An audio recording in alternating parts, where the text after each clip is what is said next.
Video like end share कीजिए अति नम्र विनंती है और भाई सब्सक्राइब भी कीजिए एंड वीडियो फनी वीडियो मिलता रही। तुझा रिझल्ट केव्हा लागणार आहे बे? पप्पा या महिन्यामध्ये नशी आहे. मला तर वाटते आमदार रिझल्टच नसे लागणार. भोसडीच्या बापाला चुत्या बनवतेस का बे? अगं नाही का बाबा, डेंग्यानं सांगून ठेवलं नाही आज रिझल्ट लागणार आहे म्हणून. भोसडीचा डेंग्या. अबे दोस्त होच का दुश्मन बे? बे लवकर सांग, लागला का निकाल तुझा? नाही बाबा, 1 वाजता लागणार आहे. पास होशील का नाही? कोणाला माहित. हा? होतो पास होतो. नापासही झालो तरी कोणती मोठी गोष्ट आहे का? 2-4 महिन्यामध्ये री एक्झाम देईन. बे री एक्झाम देवासाठी तू जिवंत तर राहिलाच पाहिजे.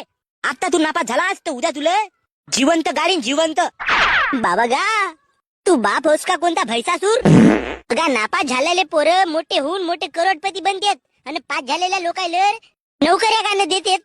असा असता तर मी आज ऑफिसच्या खुर्चीवर बसलो असतो. तर काऊन नाही बसल्या तुम्ही? मुरव्यात झाला का? कपारावर जोडा फेकून मारीन का नाही मला काही नसे माहित. आज तू पास झालाच पाहिजे म्हणजे झालाच पाहिजे. लोंडिया बाजी करावाला तर नाही सांगायला का बे तुले?